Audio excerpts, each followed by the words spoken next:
that. I assume it's not like a small business.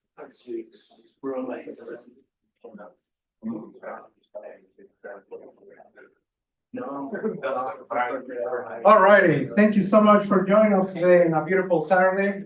It's getting not so cold, but we were not 100 degrees like we were a few weeks ago, so I guess that was a good thing. Welcome everyone. My name is Marco Palacios and I run the Pacific Hackers Association. I'll let you know what it is.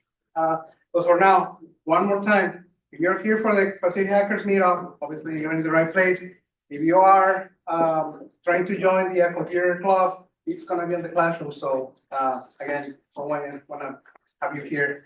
If you don't have to be here or don't wanna be here, there's also chairs around, so please find a chair and enjoy. So before we start, again, this is a community, so we have a no asshole rule, right? So respect everybody. There's no discrimination. Okay, so again, we're a family, we're a community, so welcome to our community. So if this is your first time joining us, I'll tell you what Pacific Hackers is. So Pacific Hackers, we're a 501c3 nonprofit organization, and we're in a mission to fix a few of the things in the cybersecurity field. Number one, diversity. We want more women in the field, more people of color, right? And at the same time, we want to fix the education system. Now there's a lot of programs in universities trying to teach cybersecurity, but realistically or in reality, when the students graduate, they're not ready to go into the workforce. So that eventually they come here to learn what they miss in school, okay, and also grow their network. And number three, obviously the HR system. We're still seeing intro positions, junior analyst positions requiring a CISSP. We know that in order to get a CISSP, you need 5 years of experience. So we're trying to fix that, right? By, you're hiring, let us know that you're hiring so we can promote the job and we'll find a good worker. So Pacific Hackers Meetup, it's gonna be almost 8 years in December since we started this meetup. And it's just been growing ever since. So we're happy about that. So if you require CPEs, we offer CPEs, so obviously open to play. And we offer a lot of CTFs and workshops. And in fact, usually we started with once a month. That was it. This year has been very busy. We had like multiple events in the past few months. So the next one is gonna be on next Wednesday here.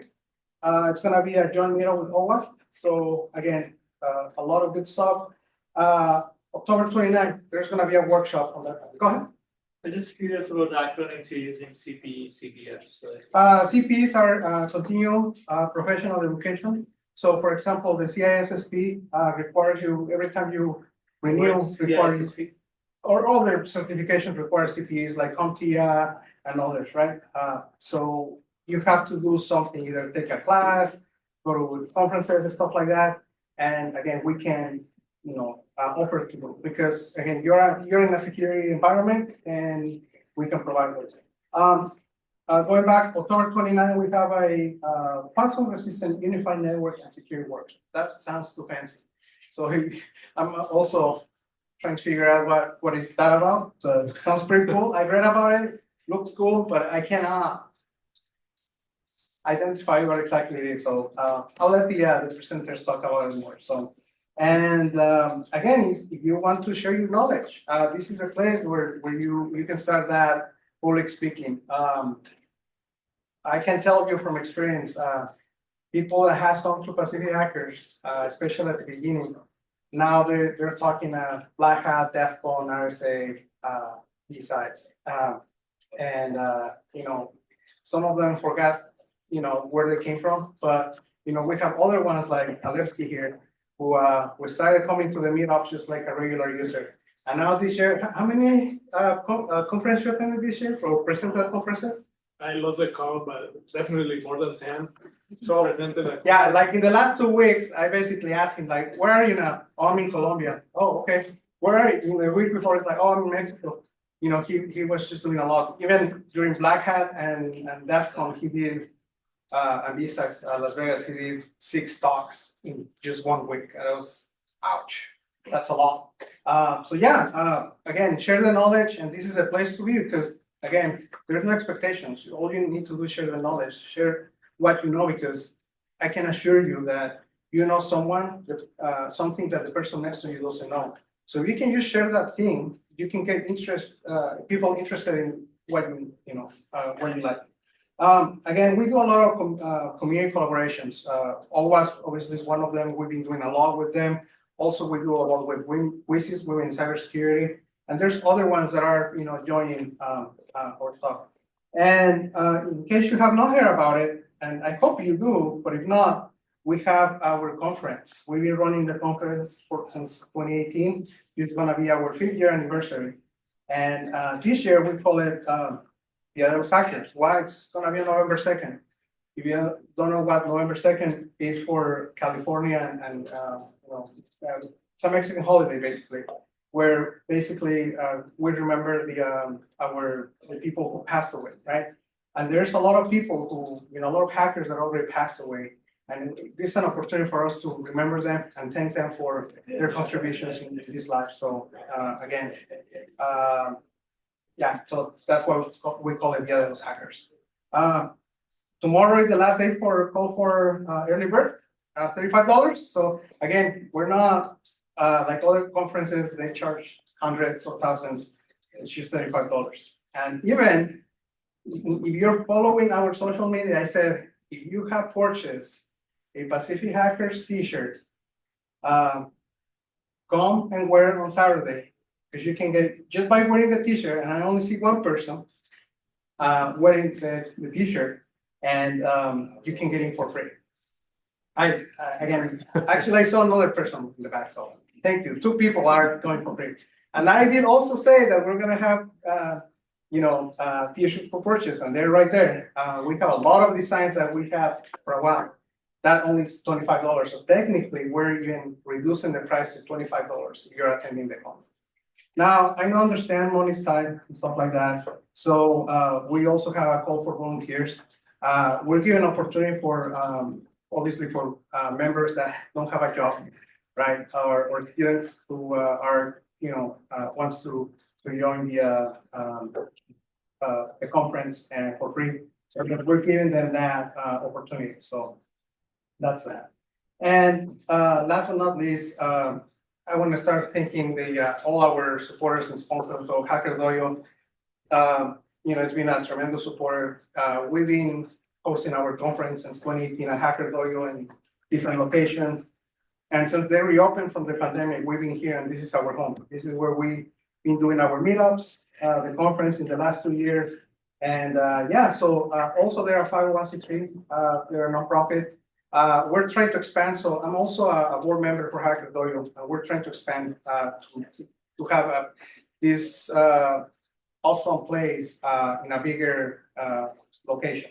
So if you can help, there's donation QR codes around, so you can donate. We will really appreciate it. And also, I want to thank all our current and past sponsors, because again, we couldn't do it without them. Okay. And as always, I always like for help. It's not just about money. It's about spreading the word. Tell people who we are, what we do. So, if you know someone who's looking to get into the field, tell them that we're here for them. We can help them. If you are looking for a job, we can refer you. If you are looking for, if you're hiring, let us know that you're hiring so we can send you people. Okay. Share the knowledge. Again, sign up and submit for a talk from just a regular meetup talk, and then live text goes from there.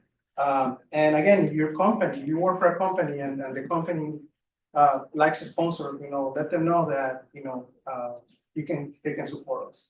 And last but not least, our Discord. So again, we're a community. So if you are into Discord, we have a lot going on in Discord. We're trying to be more active. We started that Discord channel about a year ago, and it's slowly growing. But again, all contributions are welcome. And with that, this is my information. If you want to get a hold of me, and you can find me on Twitter, on LinkedIn. I'm more active on LinkedIn. You can also send me an email, or you can find me on Discord under Mark Graf. And with that, I just want to thank you for coming out on this beautiful Saturday. You can be elsewhere, but you're here, and I want to be thankful for you being here and sharing time with us. I know it takes a lot, especially for your families. So I want to thank your families as well for letting you be here. Okay? And with that, I'm going to introduce the next presenter. We needed this type of talks for a while, and we haven't had that. So I'm happy that someone said, hey, can I do this talk? I don't know if it's the right audience and stuff. I said, yeah, that's a perfect audience. So here you go.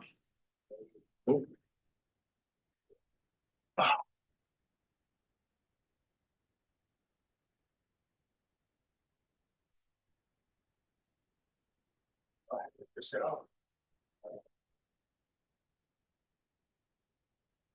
that a very public audience? Okay, yeah.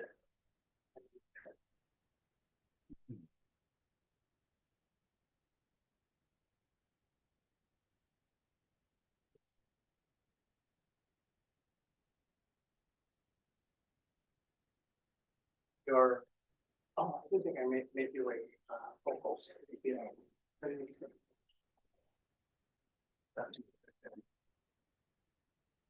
Oh, I don't think you joined. I was like, no, you haven't joined, that's why.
Sure.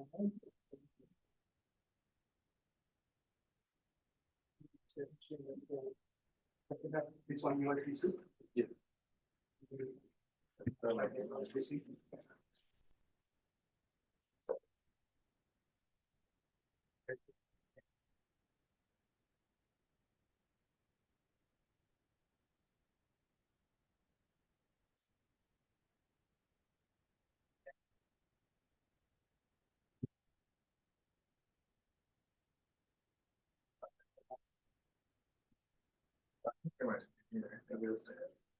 Uh, sure how.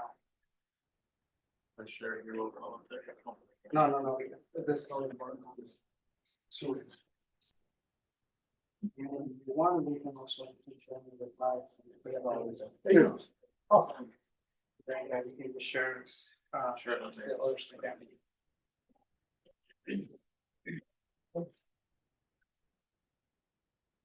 And again, you need to use the restroom. They're in the back, they're kind of hidden, so if this is your first time here.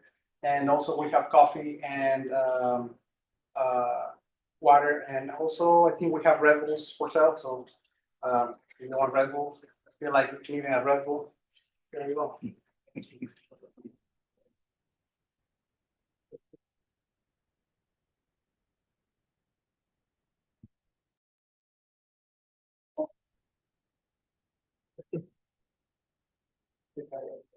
Cool.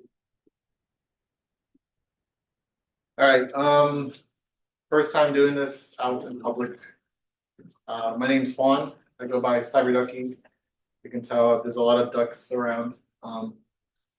And I've been coming here for a while, maybe like 2, 3, 4, 5 times, seeing other people present, seeing what they do, and kind of gave me the encouragement to come and do one myself.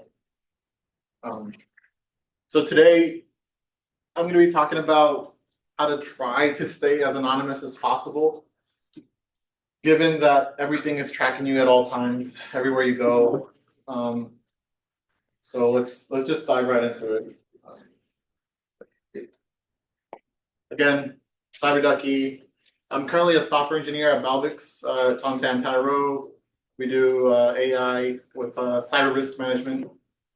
And I got my BS in cyber from WGU and a few certs. So the first thing that I realized that you actually need, it's like your entryway into the cyber world. You need some kind of entry point, something to allow you to get into this world. So these are the things that we're going to be talking about, and they're all in order on how to stay anonymous from 1 to 8. 1 being the first thing you need. So we have burner phone, burner laptop, Tails operating system, Tor browser, burner email, buying stuff online, maybe, and then social life, social media. Obviously, if you're going to be anonymous online, you're going to want to talk to people, not just be alone. And then the law. So let's start with a burner phone. So I actually went to the store and bought this burner phone. Oh, quick question one. Yeah. I think you're sharing, I don't see you're sharing. Oh, I'm gonna show on here too. Yeah. That way I can see it on screen.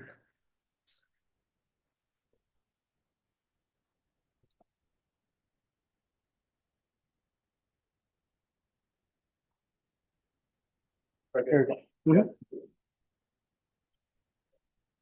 I went to the store and I bought this, right?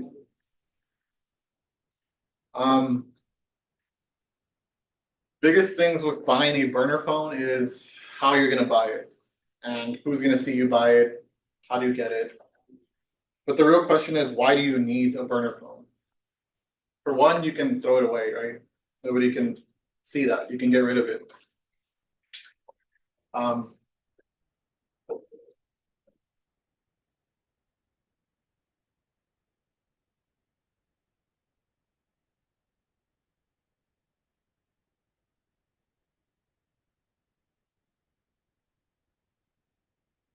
Picture of me buying it again. Okay. So most services require SMS verification to get into them. Facebook, LinkedIn, Google, anything really requires. This is the way that most companies will try to verify that you're human, that you own a phone number and a phone. But it's obviously flawed.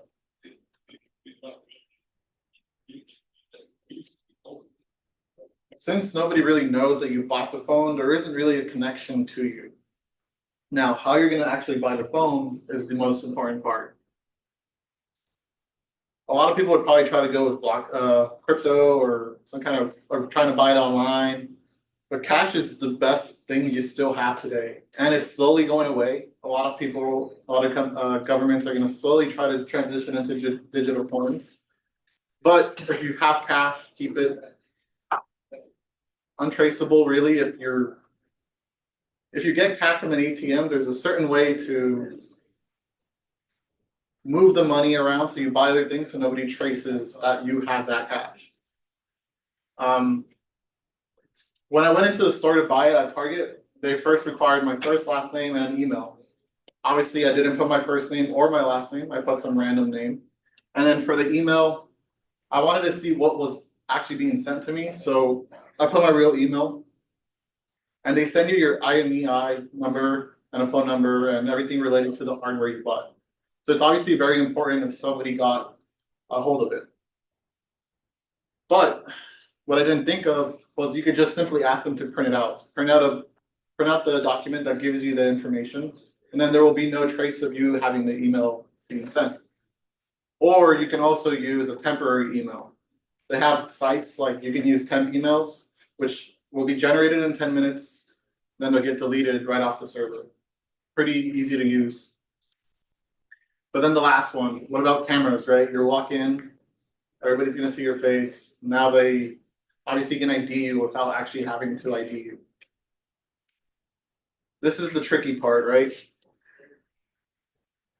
You can do some interesting things with this, but the easiest and simplest thing you can do is have someone, as I would like to call them, a proxy buyer. So you just tell somebody to buy it for you.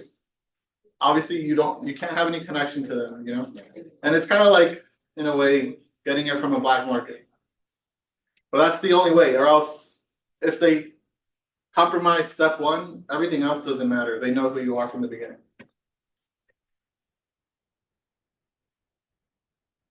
Okay, now you have a burner phone, right?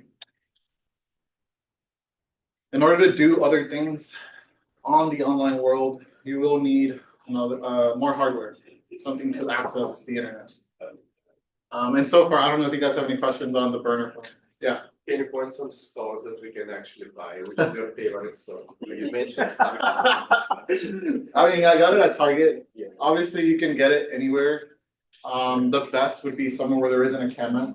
So maybe somebody has reselling of at a local shop. Maybe those little mobile phone like iFixit or places like that, smaller ones. They most likely won't have any cameras. You walk in and whatnot. So if you buy it on Target, does it come with like a SIM card or how Yes, does it yes. Okay. So you get the hardware itself, and then you have to buy the actual SIM card, which is like $15 for a month, free text and calls. So it's actually pretty good And everything is like on one receipt, like one. on one receipt. Yeah. Yeah. So you buy them together. Yeah. Yeah. Are these used phones? No, it's a brand new phone. You can get a used hardware, like used phone somewhere, and then just get the SIM card itself. They also have like Mint Mobile also has like free trials. Free trials. So you can also do it through them, and then you only really need it for like a week or two. I noticed that the burner phone, if it isn't all like, access to your internet, or is it really for, all the internet?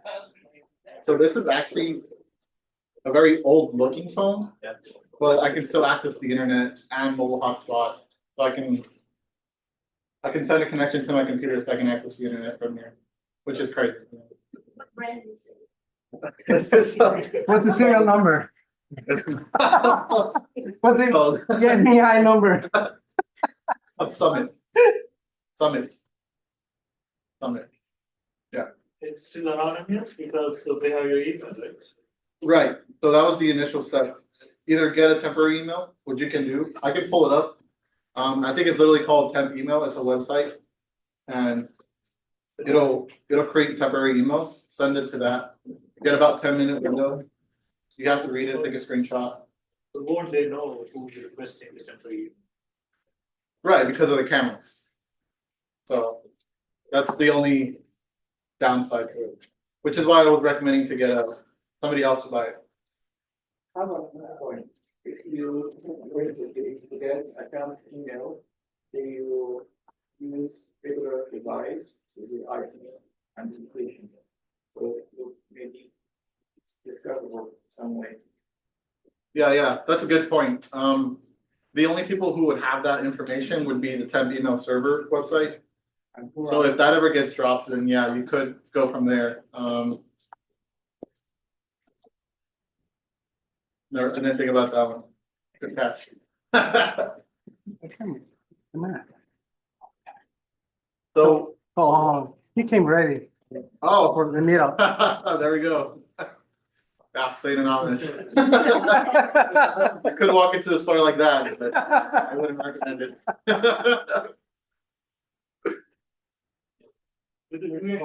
Halloween.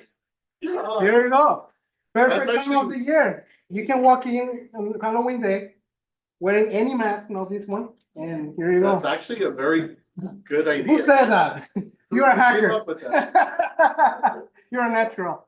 No, they don't videotape at the counter, only at the entrance, right? Only. Other cameras are everywhere. Okay. Yeah, So where all the times? But if you did do it on one day of the year where a lot of people wear costumes, a lot of people wear masks, it's kind of, if everybody walks in like that, are they gonna stop everybody? I mean, I don't think so.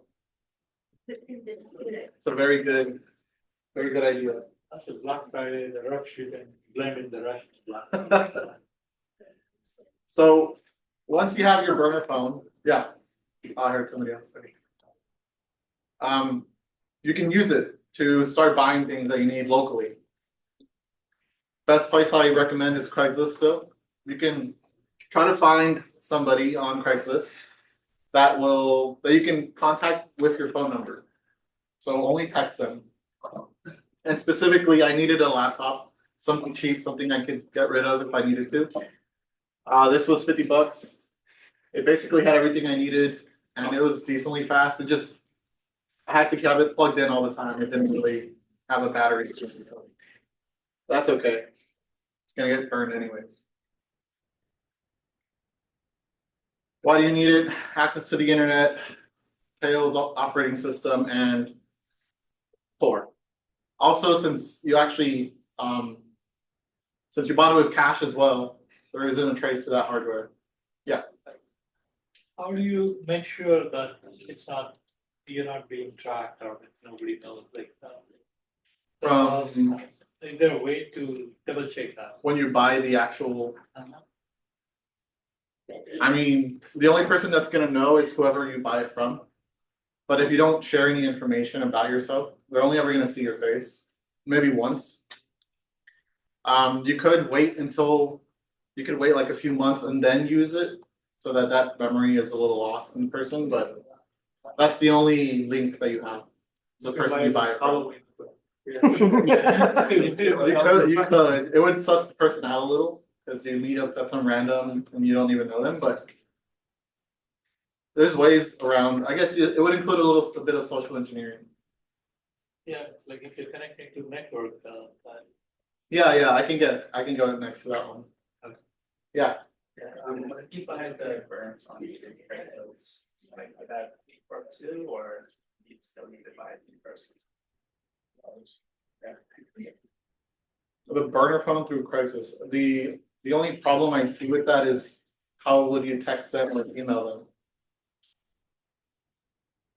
The easiest thing to do would get it like at a flea market or a local shop or garage sale, somewhere that you can actually go in person, you've never seen them before, and you can actually get it.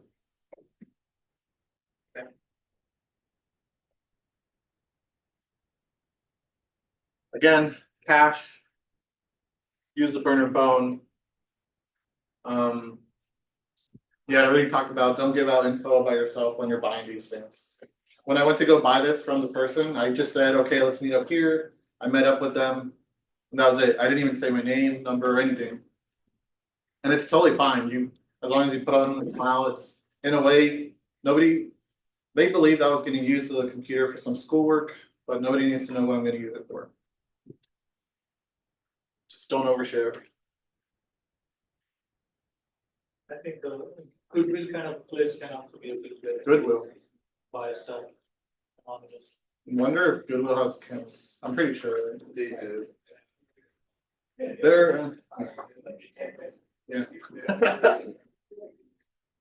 So Tails operating system is an operating system you can download from the browser. You would most likely want to use the burner laptop to download Tails operating system. And it's specifically designed to basically delete everything off your computer, have no trace of it by running in RAM memory, and also just have no persistence of your own data on the hard drive that you're using the computer on. You will download a program called Rufus, which will let you format either a micro SD card, or a USB. And then you can use these to plug into the burner laptop. And then obviously go into BIOS and select it. This was the SanDisk. I actually ran into an issue where the USB needed to be 8 GB or more to actually run Tails OS. So I had to switch to the micro SD card that I had, which is kind of funny, but once you're able to log into that, it has Tor installed already, so you don't need to go out and install Tor. So that's already available for you.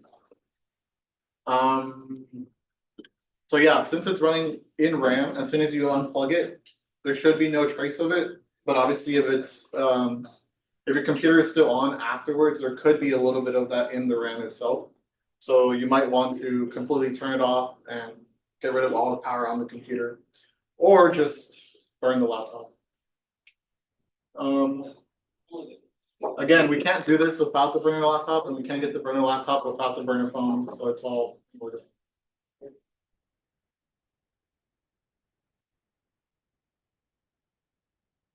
Just going over everything I just said again. Any questions on any of that? Actually, is this, so are the slides here available somewhere, or is it just? I can post them. I can put them on the somewhere. I have a quick question. Yeah. On the first step, like getting the burner phone, like when you give the fake name, do they ask you to an ID or something? Or? No ID verification. Okay. I didn't have an ID verification. You may or may not. So just to ensure you don't, I went with a younger clerk, somebody who most likely doesn't really want to work. They're just trying to get some money and go home. So that's what I did. I went to somebody who was younger. They just turned the screen over, told me to type whatever, and then they left. So that might be a way around that if it ever comes to it.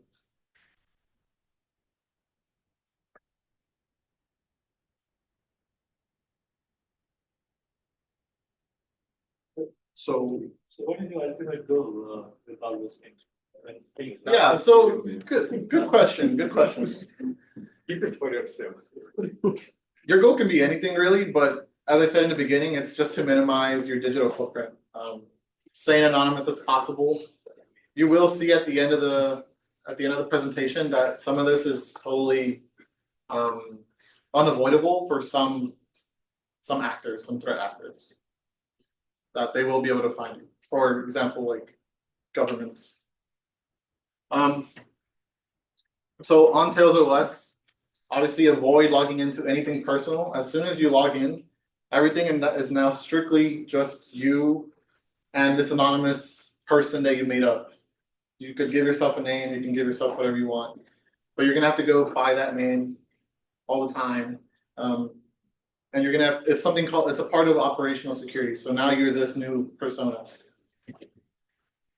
Don't use Bluetooth, don't use other technologies besides only Tor on Tails OS. You're only gonna use Tor. Don't have other applications open. And if you're gonna be using other apps, only use one app at a time. You don't wanna accidentally have another app be connecting out to another server while you're using Tor. And then there's no purpose of using Tor if somebody else is, if you're having another, if you're giving out your IP, another app. The last one is kind of hard, but a lot of people when they use Tor and they get caught, it's because they use their internet at home. And then a lot of people are like, okay, well, I can go to Starbucks, they can go to McDonald's and use all this open networks and whatnot. Yes, but then all those people also saw you there as well. So now you have even more links. The best thing I found for this is to either do it at a McDonald's or a Starbucks, but maybe try to get like a signal extender for your Wi-Fi card, which you'll be able to actually access it maybe at a slower rate, but you can actually access it from like a parked car or something. Or if you have the actual burner phone again, there's no trace to this. Theoretically, there shouldn't be no trace. It comes with mobile hotspot. So you could probably go to another location, turn on the mobile hotspot on this, use this to get onto the internet.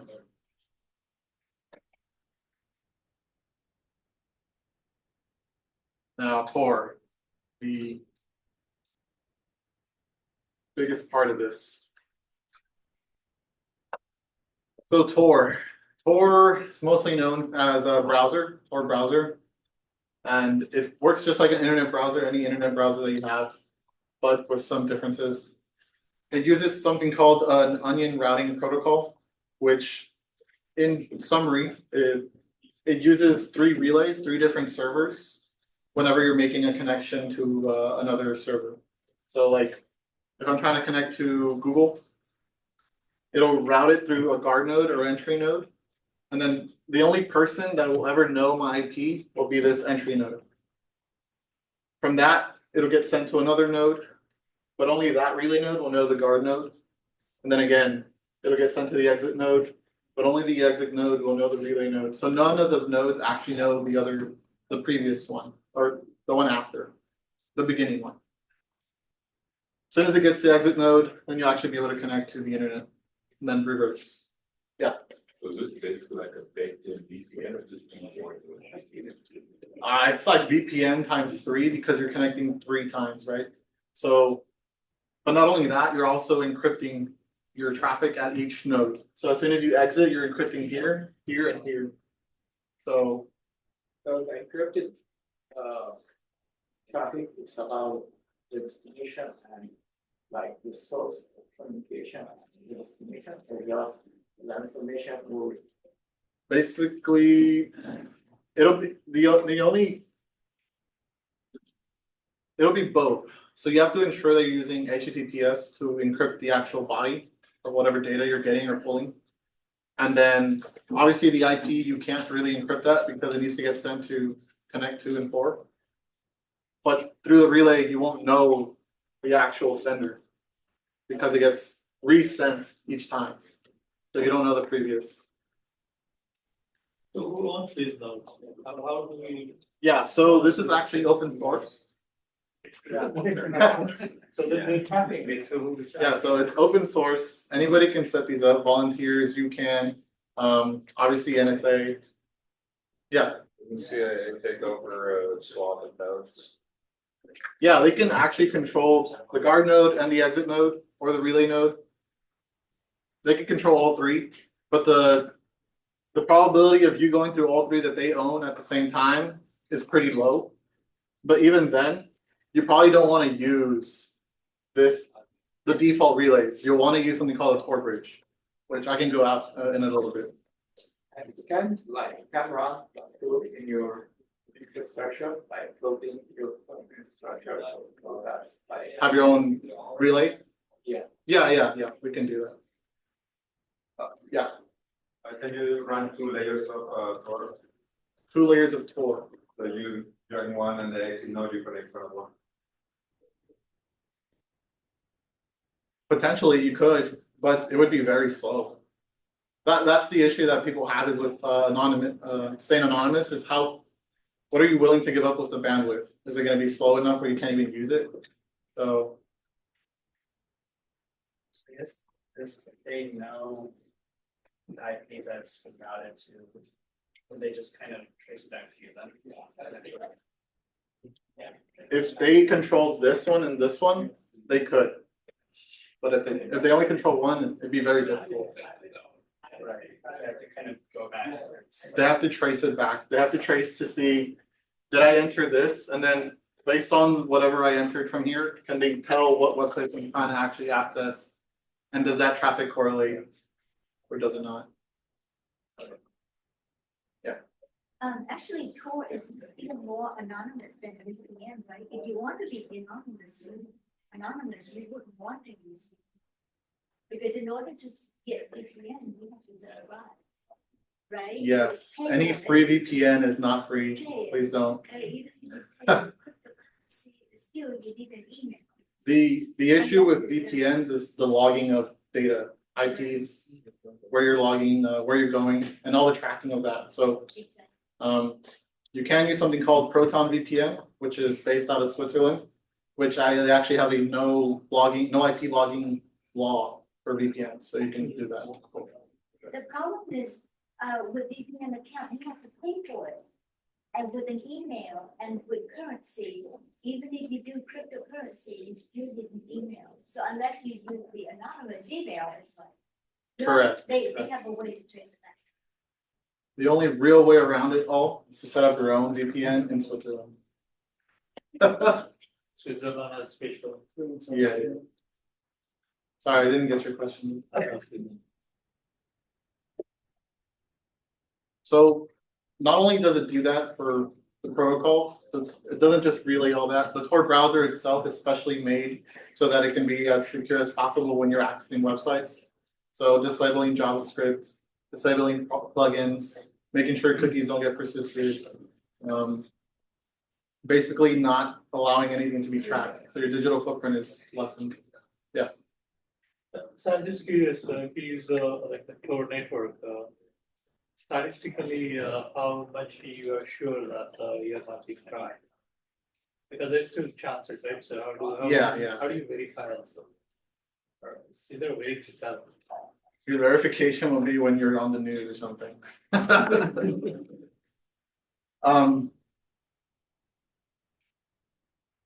So the other two parts that I was talking about were the Tor bridges and obfuscators.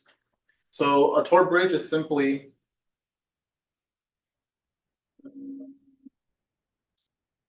it acts as a relay. It's just another node, another server, but it's private. So all the ones on Tor are publicly known. So a lot of companies blacklist them. Even countries blacklist them, like China. They usually won't be able to connect to them. But if you have your own relay, your own server, or you can request one from a volunteer, then nobody will ever have really known that it's up and running. And you can make it look like it's just another server you're connecting to, another website. You can make it look like it's you're doing a video call. You can make it look like you're accessing google.com and instead of Tor. That's where the pluggable transports come in. So you have 4 different kinds right now, publicly known on Tor, on the Tor project. The first one, it'll just make it look like random, but obviously that could be a little, it could kind of give it away if you're randomizing all your payloads. It could just be encrypted. But this second one, Meek, it makes it look like you're just browsing a regular website when you're actually using Tor for whatever you're trying to do. Snowflake is another pluggable transport, and these are just programs that'll do this. It'll do this algorithmically to your payloads, to your what is being sent. Makes it look like video calls, and then this one just makes it look like you're just using HTTPS. How they work specifically, I'm not sure. I'd have to go through all that, and you'd have to read all the code and the actual schemas and see how it's designed. I'm sure there's vulnerabilities in it, but as with everything. Any questions?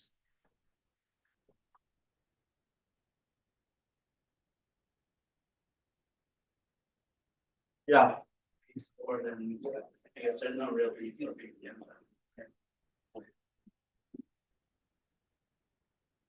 Yeah, I mean, people will use VPN if they can't use Tor, or if you don't care about like you being not anonymous. Like if you don't want to be anonymous, you can use VPN. VPN mostly is used so that your traffic is not sniffed when you're like on open source, open networks. Right, but like if you use it, I guess there's no real reason to use VPN. But actually, we keeps. Yeah. Tor is anonymous already, why do we just tap on VPN, it's like VPN associated with VPN. VPN is useful if you want to look like you're in another country.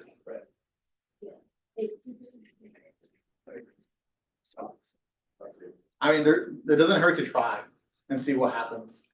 Obviously, when you're testing all this, you wouldn't be doing anything illegal. Yeah. So have you used the Tor network, and what's your experience with students? Have I used it? Yeah, so I actually used it for this whole everything I did in everything that's on this presentation I actually did. Just to see how it actually worked, so I wouldn't be just saying random things. Yeah. How do you avoid device fingerprinting? Device fingerprint. The Tor browser from when you're using Tor? Yeah, in general. Most of the browsers has the user agent and other things.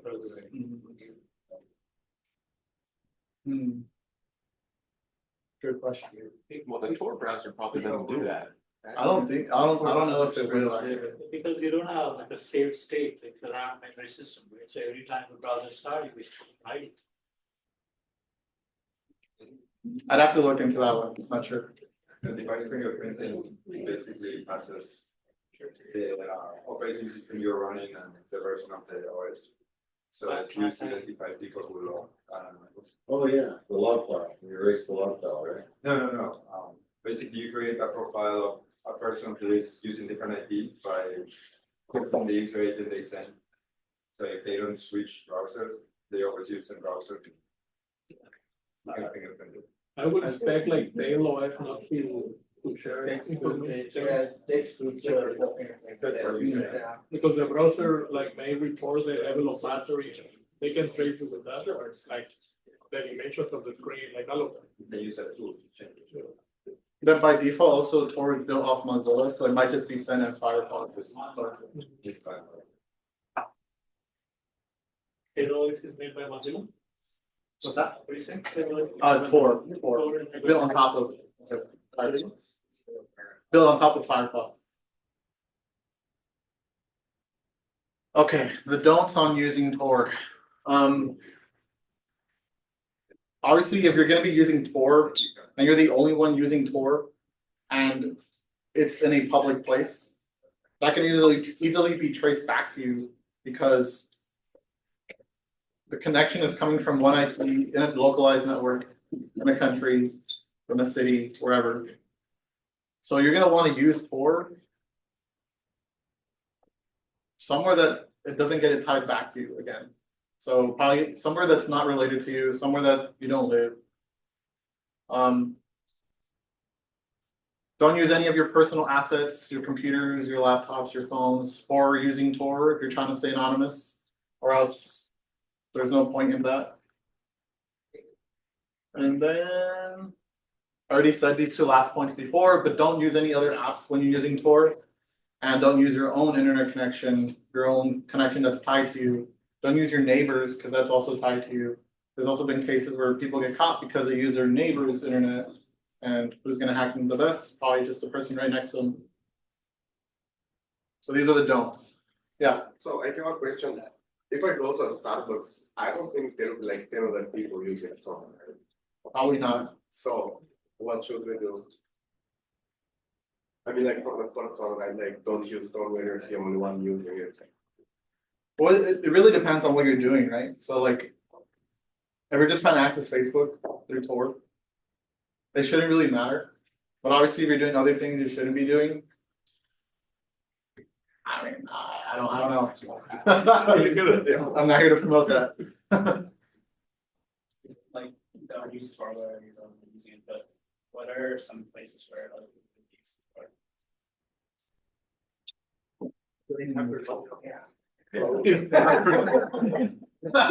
I guess, yeah. Hacking Dojo itself. Just make sure you pay your membership. It could be. You could use it anywhere else. You could use it wherever. If you're not doing anything you shouldn't be doing. Once you start doing other things you shouldn't be doing, then you have to be a little bit more creative on how you're gonna access it. So it's not really the router itself, that's more like that. It's mostly like. I put that up there because if you're doing something you shouldn't be doing and you don't want to get caught, then you shouldn't be doing it at home. The burner email. This is already, again, we're using Tor, we're using Tails OS. We have the burner laptop, we have the burner phone.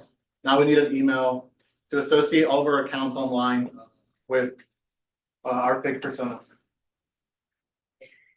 So Proton Mail is the best service that I've found, based out of Switzerland. And with your burner phone, you're able to make this through the Tor browser.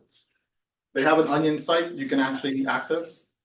And then you will either get a failed response because either your username is taken or there's too many, that IP that you're coming out of has probably been banned or blocked for a short period of time.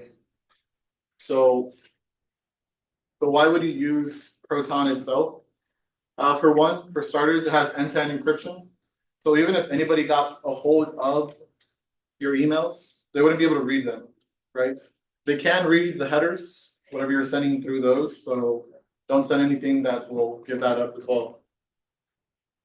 And This third point, I actually came across it by accident. I was using the phone, the burner phone, and I kept getting fails, so I couldn't actually make an account. I went to go do something else, I came back. And through another circuit, through another set of Tor relays, I was able to actually use the CAPTCHA puzzle to get an account. No burner phone needed, nothing else. So truly an anonymous email. Do you have a Gmail account to sign up for Proton or just not doing that? No, you don't need Gmail. What's special about being Last time I citizen? tried, they did like, Yeah, Special- I have a last line. Get a Gmail account to that. Okay, going back to the last point, is it possible to virtualize multiple tails of OSs so that your items are already complete like event 500? I mean, it's pretty smart, but how would you do it? Is a real question. What's that? Air tags? You can because. Yeah. I guess you would have to, you could possibly make it, you could spoof traffic to make it look like it's coming from Just Tor. do it, that's it. Through like smaller devices like Raspberry Pis. Or Let's see why I thought it. if you're using virtual machines, you could probably spoof that traffic to make it look like Tor. But then the virtual machines on that computer, I'm sure there'll be still. Yeah, there'll be some kind of trace to it, but I guess you could in a way. It would help, for sure. Yeah. The complications earlier. I actually think it was most likely because the username was already taken, which is why I didn't use my phone number. So I just switched the username and it actually worked. But there's no way of telling. I didn't have enough time to go through all the different test cases. What did Onion site mean? So an onion site is actually a specialized, it's specially hosted within the Tor network itself. It's not like www. And it adds another layer of encryption to it, so you can actually access it more securely. I don't think I have. No, I don't. But when you're accessing other sites like www, like .google, the exit node itself can be logged. So then that's how people know that you're using Tor because of the exit nodes. They're publicly known. With onion sites, they really wouldn't. They basically allow you to connect. It doesn't. They don't really care. I just wanna add something for the Proton Mail. Yeah. There's this app for the ring cameras, right? And I tried to make myself a registration there and I wrote as a name and name, whatever, like camera manager. And then I went to the Proton Mail and made myself a similar account to kind of link them together. And when I made the Proton Mail account, and then when I registered the cameras, right, with the same email, I got the first email in Proton Mail, and it was marked as suspicious. So I had to verify using phone or something. So you need to be like, be careful. What I mean is that Proton Mail, they obviously have some, how to say it, suspicious system detection or something that will make you verify. So On Proton itself, yeah, the Proton Mail itself. which is okay if it happens because you have a burner phone. Yeah, but you still cannot use it and get blocked. The whole Oh, email. gotcha. Yeah. So Well, let's. maybe either wait a little bit or just keep in mind. I think I had somebody comment on that wait time. Wait a little bit before using okay. Proton Mail because I don't know exactly why though, but I did hear to wait a little bit. Oh, that was a story why. What's that? That was a story why. Oh yeah.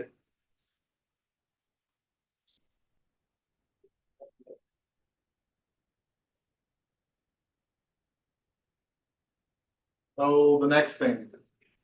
Buying online. I'm gonna tell you right now, it's not what you think. So just try not to get your hopes up. When you're browsing anonymously, you're gonna probably wanna buy something just because, I don't know, maybe you don't want somebody to know what you're buying. The bottom point there, not trying to promote anything. The easiest ways I've found this, and a lot of scammers use it. Gift cards, prepaid debit cards, are the most untraceable source of digital currency. I didn't put crypto up here because that's obviously not. You can buy those ones using just cash, right? You don't Yes, have any buying special cash. rules or- Yeah, you go in, you buy it with cash, or again, you buy it from somebody who's already bought it with cash.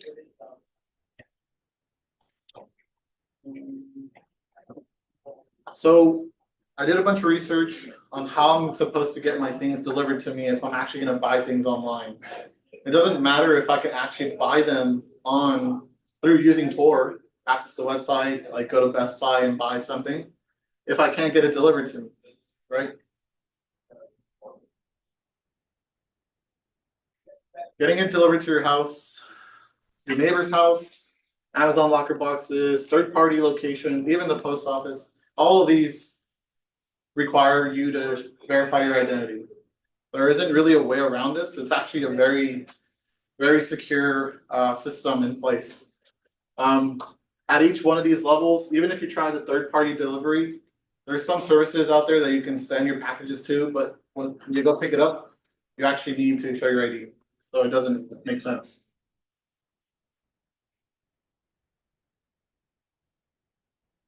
If you're actually trying to buy stuff online, I would suggest not to, and buy it with cash. And again, use your burner phone and the burner laptop to do that. Nowadays, you actually have better things like Opera, Craigslist, Facebook Marketplace, local shops, flea markets. Everything that you're trying to buy online, you probably don't need to buy it online. And like I had in the beginning, we had a proxy buyer. Well, you can have a proxy delivery person if you really want to buy it online. You can have somebody set it up on the side somewhere and you go pick it up. That's the only way I found. If you have a better way, I'd like to know. Can you create like an Amazon account with the burner phone, the burner laptop, and get delivered into a Amazon Dropbox? So I tried to do that actually. And I removed it from the presentation, but I tried to do that. I made the account. It let me order something. I put in my gift card. And as soon as I clicked send to the locker box, I got an email saying, oh, we need to close your account.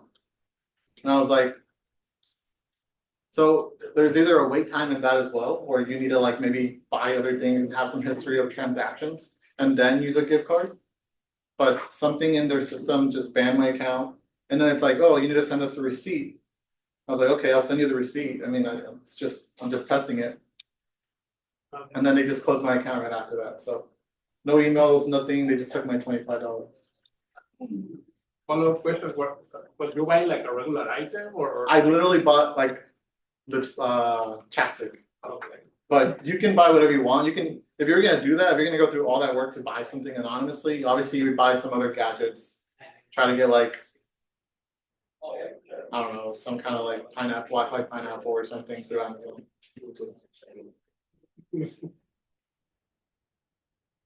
Okay, step 7. Now we have a burner email. And obviously we're not gonna buy things online. This is probably the best slide or the best topic that I have.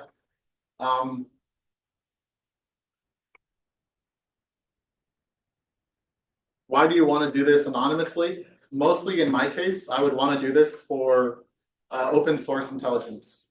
And in order to do that, you need to create something called a sock puppet.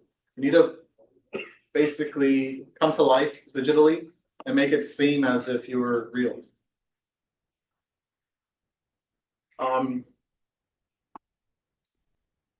Yeah, so realistic accounts actually help you with getting banned. So with not getting banned.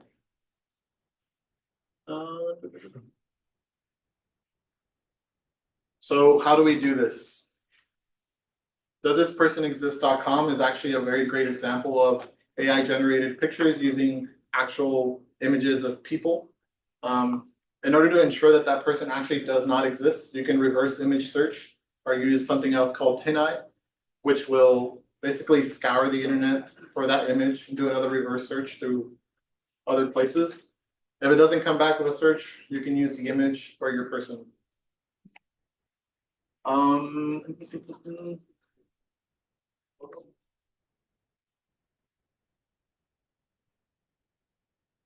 So let's actually talk through these points as I go. So this is a picture that I found on This Person Does Not Exist. You can also use Fake Person Generator. It's another site that just randomly makes details about a person. So if I take this picture and these details, I am now Lisa, right? That's gonna be my persona. I have a question. When you say this person does not exist, you mean this person does not exist digitally? They may exist in real life, they're just True. not showing. There is no footprint of them though ever existing online. I think I was, so I'm thinking consider maybe like to how much more prolific AI generated these are, right? And how similar they all look. You take an AI generated image, try to compare it with other ones, like there could be a chance that it's false positive on that. Right? I see. Like false positives, maybe it makes the same one. Yeah, like I'm just because, Or that person truly exists. well, maybe it's like this, it could just think that an AI generated image is actually real. Yeah, the problem with that website that this person doesn't exist is that now it's very easy to identify like those type of Yeah. questions. So I have seen people taking like two pictures, like one like from a real one and one that doesn't exist. And Combining I combine them. They are like more natural poses and stuff like that. Because I actually tried that like for a soft copy operation and LinkedIn like identify you like immediately. Oh, really? Yeah, Interesting. yeah. So why don't you steal somebody else's picture? Good point. So I got rid of Lisa Smith, or that was her name. Now this is Fred Borges. I stole this picture probably like a long time ago on Unsplash, which is like publicly free, what do you call them? Free copyright.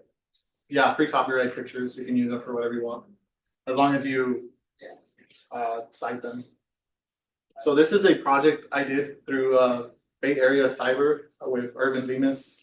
I'm sure you've heard of that one too. We basically created a whole fake persona to have an open source intelligence challenge for a CTF. So what we did is, or what I did, I made a Facebook account for him, but I also went ahead and married him to another person. Right, so this is actually another fake account that was made using the whole same steps again, but for only one person. So now Fred Borges has a wife, or used to, and I wonder if I can pull these up. So here's Fred Borges' LinkedIn. And the goal is basically to make them as realistic as possible, give them an actual job, have them actually go out and connect with people, send messages, give them some skills. So he's never worked here and nobody can verify this, right? Apparently he's gone to Boston University. And You get from Home Depot to Google. That's what it is. Hey, that's a good point though. You can make this a little bit more realistic. Yeah. Yeah, that's true. And yeah, so I actually went on and I started following people and they just allowed me as a connection without even saying anything. Which is how a lot of LinkedIn actually works nowadays. A lot of people don't actually check who you are. See if any of these other ones work. Oh. Thank you for that. Yeah, I want to quickly show these. But why are you creating all these social sites for this? So it was an open source intelligence, so kids go and they, anybody who goes to the challenge, they go and they look for information tying them together. Who's this person's wife, who's this person's grandma, who's this, where they live, what's their car? Trust, I guess, yeah. You make a profile out of them, and then you're able to start guessing passwords, start looking at the way they use the internet, how can you actually hack them? Yeah. Our website creates like you say use a different name than the name you used for the program. Your name on, oh, I mean, I don't think it would matter, right? It would actually be better to use a different name each time you interact with somebody. Okay. Right? I mean, I'm, Right, like when they connect the dots. I don't, if your names are different each time, right, they couldn't, it wouldn't make sense. Yeah. What if you're the only person that ever talked to them? Who? I don't know, I just theorizing, like you use different names to talk to the same person, but they Oh, don't have any gotcha, other yeah, then- friends. So, Then yeah, it wouldn't really make sense to use different names. I feel like once you get to the online social media part, you should use that same name throughout whatever you're gonna make. I'm gonna try to open the other ones actually. So this is his grandma. See if it's still up. There he goes. There's Fred and his grandma. Right? Stacy Borges. She doesn't have a lot going on for her. Obviously, once you actually get in, you can actually start using more, you can start seeing more details. This is his wife.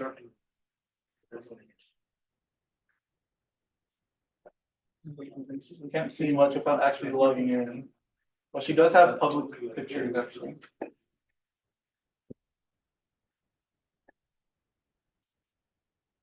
About it.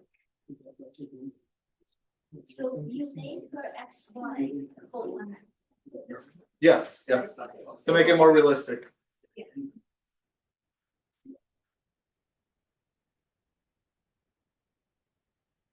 Okay, So is there any legal issue of creating all this fake persona or is this? if you use the initial where that person doesn't actually exist, there shouldn't be any issue. If you're using Unsplash, like I did there might be, but I think the best thing would be to use the this person does not exist and combine it with another picture to make it more realistic.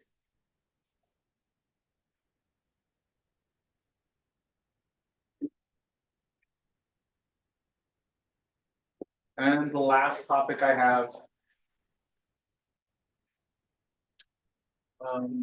The law. So. I'm sure we all know in the US, a lot of these data privacy laws can be overruled. They can, if somebody wants to look for certain data based on some suspicion that you're doing something, it will happen. In other places, like Switzerland specifically, it's actually a part of the constitution to have data privacy laws. So it's actually harder for them to do some kind of mass surveillance on you. Why do you want these?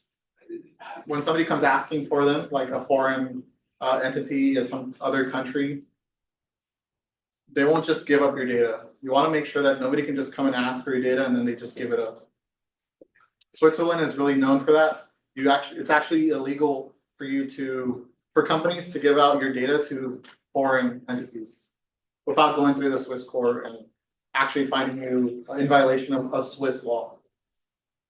Is it a protection only for Swiss citizen or anyone No, else? not, it's also for foreign. If your data resides in Switzerland, you're pretty much fair.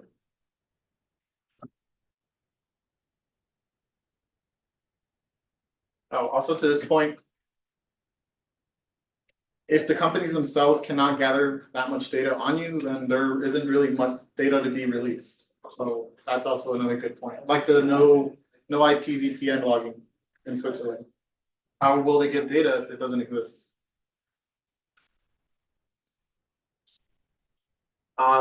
Switzerland and Iceland were the ones that I found to be the best with data privacy laws. This one from DL Piper shows you around the world which have the heaviest, strongest, strictest data privacy laws. And you do see the whole continent of North America as red, but I don't trust it. Switzerland is in here somewhere. And everywhere else obviously is very free. I mean, I would consider Russia. I feel like they would be very limited, but.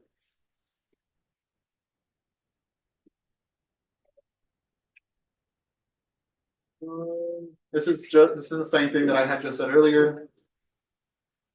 They can't give up that data to foreign law enforcement, foreign entities. Switzerland is neutral, so they don't really have a sway in political engagements, or if they get some kind of benefit out of giving up your data, it's really neutral for them. So that's also a really good point to give. They can't really be persuaded politically. And the last one, then it's a constitutional right in Switzerland to have your privacy. So imagine getting your rights being violated in your own countries. Yeah, I know that was a lot. That was the last slide I had. Oh, I wouldn't hit that.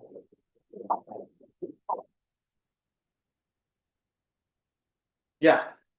Yeah, going back to the social life, once you create all these social accounts.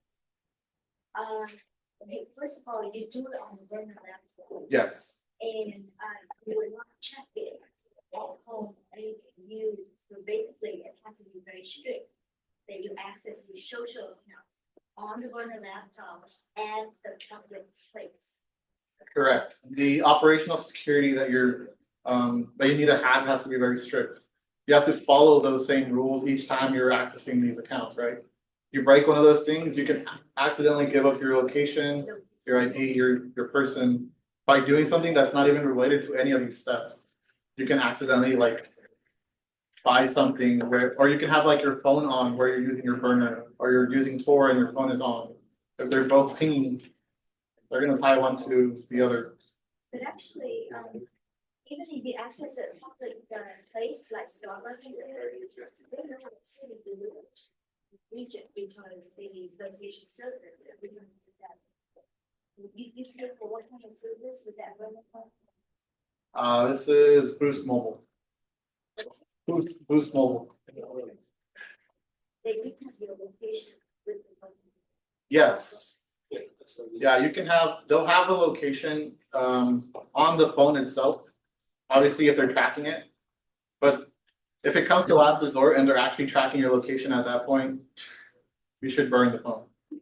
A go through of some systems bring your phone very little or the dog like put it in a Faraday cage or just.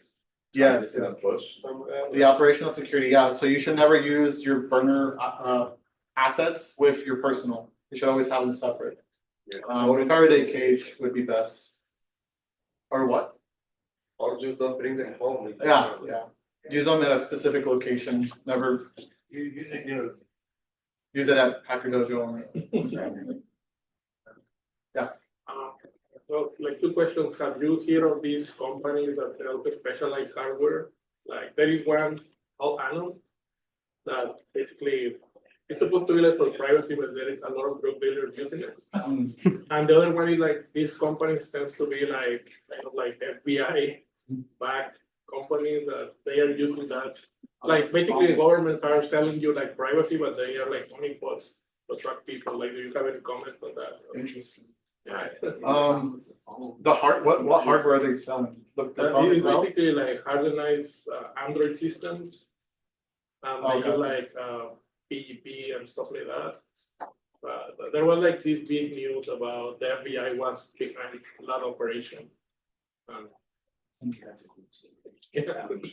Yeah, I mean, the only thing I have to say about that is try to use as little as try to use tech as little as possible. So if I could, I would have gotten this phone with no mobile hotspot. Like one of the older like Nokia phones or something if I could. And the laptop, I would have gotten something that doesn't have all the different Wi-Fi cards or Bluetooth or NFC or whatever. Supply chain hacking is, I mean, it's a big issue, right? We've gotten computers in the US that have chips from China that are being monitored, like that's happening today. So it's kind of hard, and it brings me actually to the point I should have made at the end, was that at the end of the day, if you're trying to stay anonymous, if you have governments, government-backed agencies that are trying to look for you, if they have enough resources and enough money and enough time, anything can get hacked, especially a person who always makes mistakes.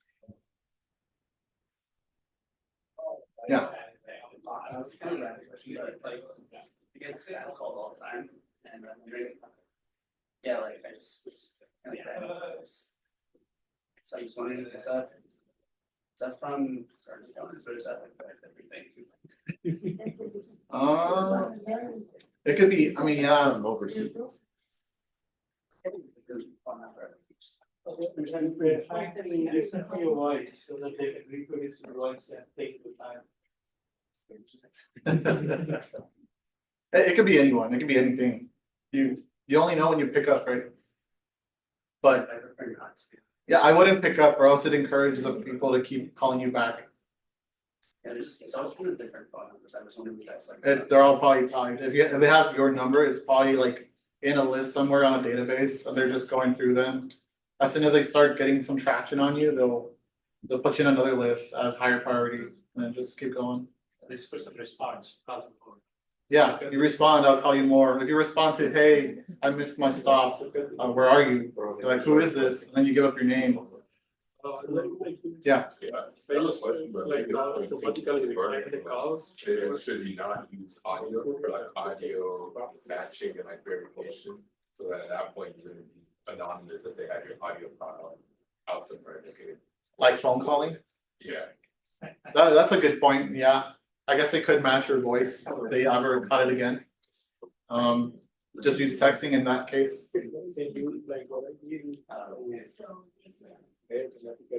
Anybody else? Yeah, what is the difference between open source and how you do it like works and block? Open source? Open source and how to really become it. I thought you can assemble it yourself.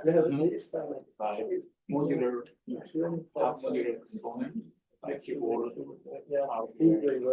I think it essentially comes down to the same thing, right? But it's how you get the parts. And if somebody, Some companies like. can somebody trace that you bought all these parts and put a computer together? I don't know. Yeah, and then once you actually put the computer together, what OS are you gonna run on it? So it's just a computer, it's just hardware, but it's how you get it. You can use any, just try to get it in a certain way.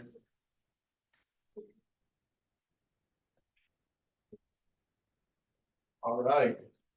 You guys like that?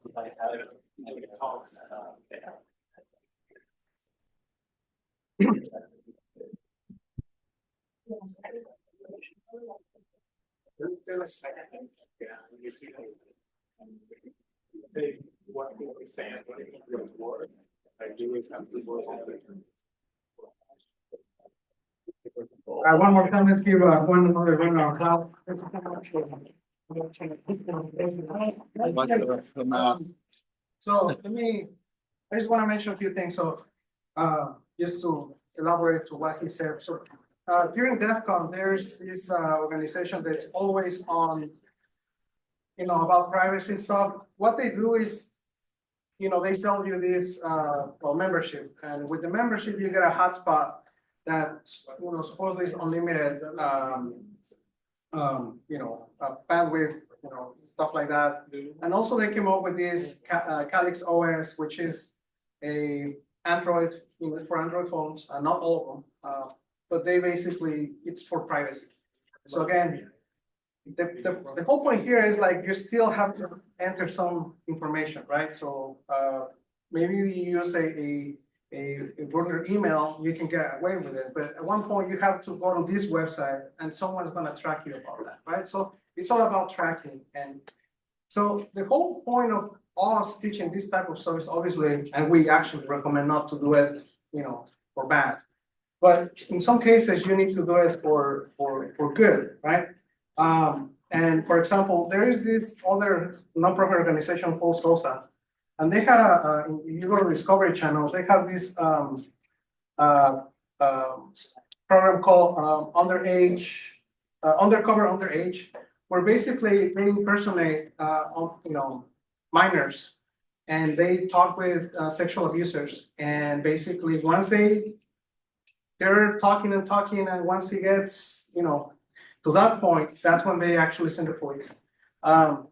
There's controversy about it because, again, the lawyers on the other side could claim that I was being said, I'm not that person, blah, blah, blah, and stuff like that. But anyways, if you want to get into this type of stuff, here is one project that you can contribute to. You can become anonymous, right? And start helping to fight against child abuse, human trafficking, stuff like that. There's other organizations that are doing that as well. So we had a talk about some of the tools that he mentioned. We had a talk a while back in 2020, 2021. So if you go to the City Hackers YouTube channel, you'll see all our videos from since we started recording, and you will see that one. Again, the reason why we teach all this stuff is not for bad. It's actually sometimes for good. Like the wireless hacking one, he talked about wireless stuff. Well, on the wireless workshop, right? We taught you how to potentially steal Wi-Fi, but also we teach you how to safeguard your devices, so make it difficult for the attackers not to steal the Wi-Fi, right? So both sides. And sometimes that's a hacker mentality, right? Sometimes you have to think as a hacker, or think as a bad guy, so you can protect your environment, your systems, your company, whatever you're doing.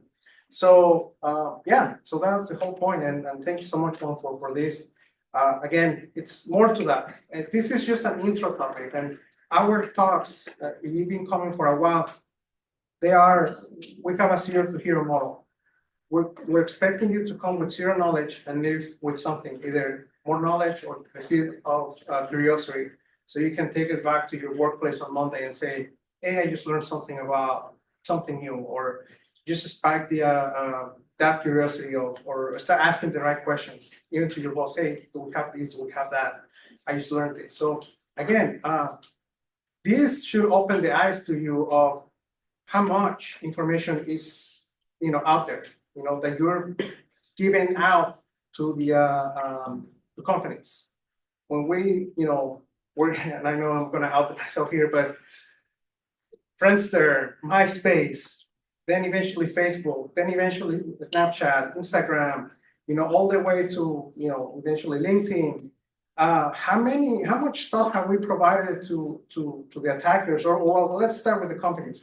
To these companies to start building profiles, and then the attackers using this information for their own benefit, right? So again, now it's time to hack yourself, right? Go out there, start seeing how much information is out there, so you can start either asking companies to delete your information. So you live in California, so there is the California Protection Act, and there's other. You just call the company and say, delete my information, and they will. And if they don't, then you can sue them. So again, this is why it's important to know about this stuff, because you can use it in your advantage as well. Okay. One more time, for the people who were not here earlier, we have the November 2nd. If you follow our social media, you have the chance to get in for $25 by purchasing one of our t-shirts today. Otherwise, we have a call for volunteers, but that's not guaranteed because we're giving preference for unemployed and for students. So with that, we have the meetup coming up on Wednesday and the following one the next Tuesday. And yeah, so we'll see you here the next few days. So yeah, thank you. Thank you so much for coming.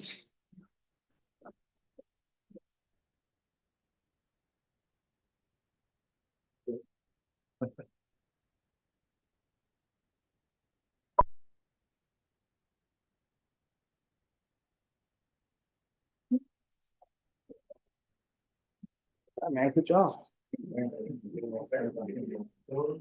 so, okay, everybody wasn't too bad.